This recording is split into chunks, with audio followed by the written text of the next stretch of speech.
What if I told you the Infinity Stones aren't gone? They didn't disappear when Thanos crushed them. They moved into 6 people you already know. 6 stones, 6 colors, 6 forces powerful enough to unmake the universe with a snap. And after Avengers, Endgame, we were told they were gone dust, along with the gauntlet that destroyed them. That's the story Marvel wants you to believe. But look closely at what's happened since, and a different pattern starts to emerge, one hiding in plain sight, across 6 different MCU characters. Here's where the theory starts. Not with speculation, but with something Marvel actually put on screen. In 2014's Guardians of the Galaxy, the villain known as the Collector, a centuries-old being obsessed with cataloging the universe's rarest artifacts, tells the Guardians exactly what the stones are. Before creation itself, there were 6 singularities, he says. Then the universe exploded into existence, and the remnants of these systems were forged into concentrated ingots, Infinity Stones. That's not fan theory, that's the MCU's own creation myth, straight from canon. The stones aren't just powerful objects, they're leftover fragments of reality itself, older than the Big Bang. Here's the logic this theory rests on. If the stones are fragments of primordial forces that predate the universe, destroying their physical form, the crystal, the gem doesn't destroy the force inside it. It just leaves that force with nowhere to go. And immediately after Endgame, 6 MCU characters started developing powers that map, almost too neatly, onto the 6 stones Thanos wiped out. Start with the Time Stone.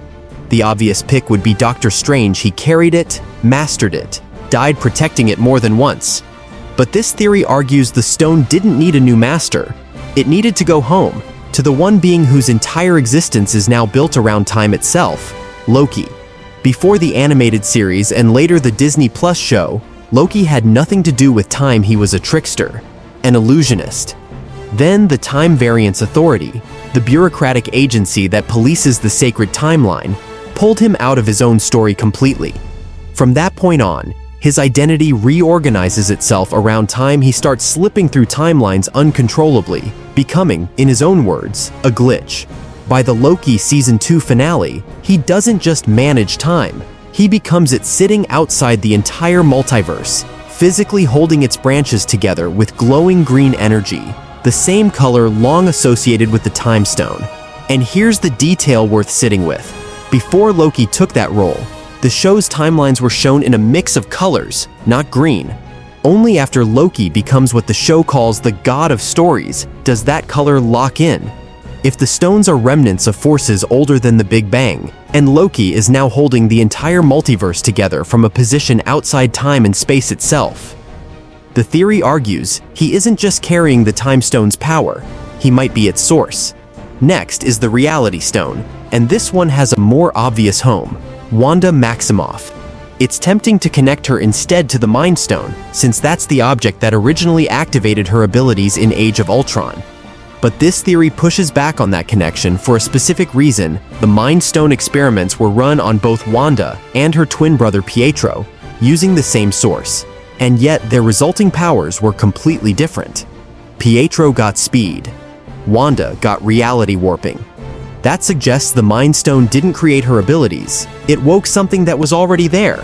And her power has always been red, the Reality Stone's color, not the Mind Stone's yellow.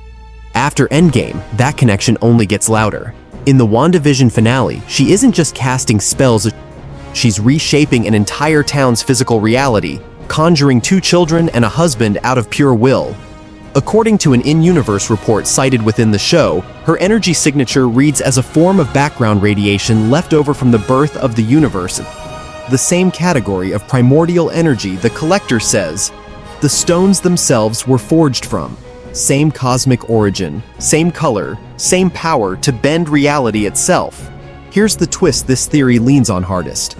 The obvious candidate for the Mind Stone is White Vision, literally rebuilt from the being who once carried it.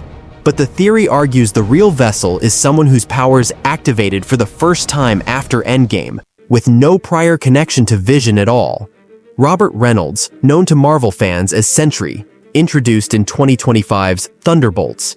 His powers, once triggered, center entirely on the mind tactile telepathy, that pulls people into their own worst memories. An alter ego called the Void, built from his own repressed psyche. And when those powers activate on screen, his eyes glow gold, not the Mind Stone's classic yellow exactly, but unmistakably in that family of color, a detail Marvel's costume and VFX teams leaned into deliberately. Layer on top of that the fact that Sentry's entire arc, and the show Marvel built around Simon Wonder Man Williams the same year, are steeped in themes of memory, trauma, and mental health. The exact territory the Mind Stone has always represented. The Soul Stone has one candidate the comics have practically written for us: Adam Warlock.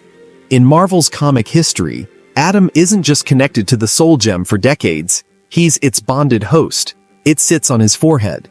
It doesn't work properly for anyone else. No other character in Marvel canon has that level of built-in connection to any stone, and the Soul Stone was always the strangest of the six, because Thanos couldn't just take it. Infinity War established that claiming it demanded a sacrifice, a loss, something the other stones never asked for. That's the exact arc Guardians of the Galaxy Volume 3 gives Adam Warlock, a being built for destruction, who's forced, for the first time, to learn empathy and loss. Even his color palette, the golden-orange glow of his flight, his healing, his cocoon regeneration, matches the Soul Stone's signature shade. For the Space Stone, the first name that jumps out is America Chavez. She rips open portals between universes. No one else in the MCU does that. But this theory rules her out for a simple reason. Her powers were innate from birth, not something that awakened after Endgame, and she originates outside the main MCU timeline entirely. That leaves Monica Rambeau.